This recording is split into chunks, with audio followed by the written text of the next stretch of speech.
வணக்கம், வாழ்க வளமுடன். மேஷராசி. இப்ப இந்த வருஷம் பாத்தீங்கன்னா தை மாதம் வருஷப்பிறப்பு நடக்கிறது மிக சிறப்பு தான். தை மாதம் தமிழ் வருஷப்பிறப்பு பலன்கள் தான் இப்ப நம்ம சொல்றோம்.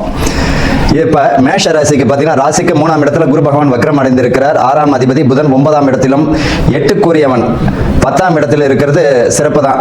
பொதுவாகவே மேஷ ராசிக்கு ஏழரச்சனைலாம் பயப்படலாம் வேண்டாம். இந்த வருஷம் புதிய முயற்சிகள் கை கொடுக்கும். அதே நேரத்தில் பண விஷயத்துல கவனமா இருக்கணும். மாணவர்கள் படிப்புல கவனத்தை செலுத்துவது நல்லது. கூட நட்பு கேடு தரும்.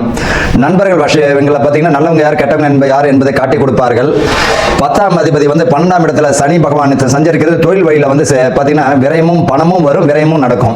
அப்ப பணம் வரும்போது சேர்த்து வைத்து வச்சுக்கிறது நல்லது. விரயம்னா சுப விரயத்தை செய்து கொள்வது மிக சிறப்பு. இப்ப பணம் வருது அப்படின்னா மனைவிடமோ பெற்றவங்களிடமோ கொடுத்து சேர்க்கறது நல்லதுங்க. வீடு அமையக்கூடிய பாக்கியம் தரும். ஆல்ட்ரேஷன் ஒர்க் நடக்கும். திருமணம் தடை தாமதம் அடைந்தவர்களுக்கு இந்த வருஷம் திருமணம் வாழ்க்கை கை கொடுக்கக்கூடிய காலம் தான் இந்த மேஷராசிக்கு தை மாசத்துல. மாணவர்கள் படிப்புல மிக மிக மிக கவனம் செலுத்துவது நல்லது. மன உளைச்சலுக்கு ஆளாக வேண்டிய நிர்பந்தங்கள் பிள்ளைகளுக்கு ஏற்பட போது அதுல கவனமா இருக்கணும். ஹாப்பியா இருங்க. உங்க படிப்புல மட்டும் கவனத்தை செலுத்துங்க. எந்த ஒரு விஷயம் பெண் பிள்ளைகள் எந்த ஒரு விஷயமா இருந்தாலும் பெற்றவங்களிடம் சொல்வது நல்லது. எந்த ஒரு சின்ன விஷயமா இருந்தாலும். அதே போல மத போதகர்கள் ஆசிரியர்கள் இவர்கள்லாம் கவனமா இருக்கணும். கண்ணியமாகவும் நடந்துப்பது நல்லது. உங்க வேலையை மட்டும் பாருங்க. என்ன தொழில் செய்றீங்களோ அந்த தொழிலை மட்டும் செய்யுங்க. அதுல திறம்பட செய்யுங்க. இது வரைக்கும் பாத்தீங்கன்னா புத்திர பாக்கியம் தடை தாமதம் அடைஞ்சது அப்படின்னு நினைக்கிறவங்க இந்த தை மாசத்துல அது கருத்தரிக்கிறதுக்குரிய மாதமாக தான் இந்த மாதம் அமைய போகுது. அது மருத்துவம் சார்ந்த விஷயமா இருந்தாலும் இயற்கை சார்ந்த விஷயமாக நல்ல ஒரு வாய்ப்பு கிடைக்கும்.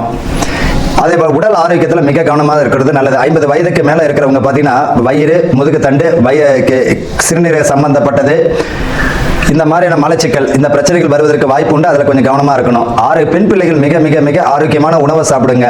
என்ன காரணம் அப்படின்னா இந்த காலகட்டத்தில் செவ்வாய் பகவான் இந்த மாதத்துல அஸ்தங்கம் அடையும் போது ரத்த குறைபாடு அல்ல அனிமியன் சொல்றோம் இல்லையா, அந்த ரத்த குறைபாடு ஏற்படுவதற்கு வாய்ப்பு உண்டு. நல்ல ஆரோக்கியமா சாப்பிடுங்க.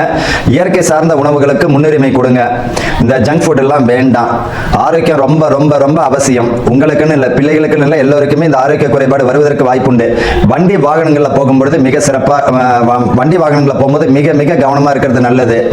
ஹை ஸ்பீடு வேண்டாம். உங்களுடைய பரிகாரம் என்னன்னு பார்த்தீங்கன்னா உங்களுடைய வேலையை நீங்க செய்யுங்க. அதுதான் பரிகாரம். உங்க கடமையை நீங்க செய்யுங்க. செவ்வாய்க்கிழமையில முருகன் வழிபாடு மிக ஆனந்தத்தை தரும். ஏதாவது ஒரு இந்த தை மாதத்துல உங்களால முடிஞ்சது ஏதாவது அரசங்கண்ணோ அல்லது பார்த்தீங்கன்னா ஆலமரக்கண்ணோ அல்லது வேப்பமரக்கண்ணோ எங்கேயாவது நடும்பொழுது அதை நடறது மட்டும் இல்ல வளரணும். அது வளர வளர உங்களுடைய வாழ்க்கை தரம் மாற்றம் தரும். வாழ்த்துக்கள். வாழ்க வளமுடன்.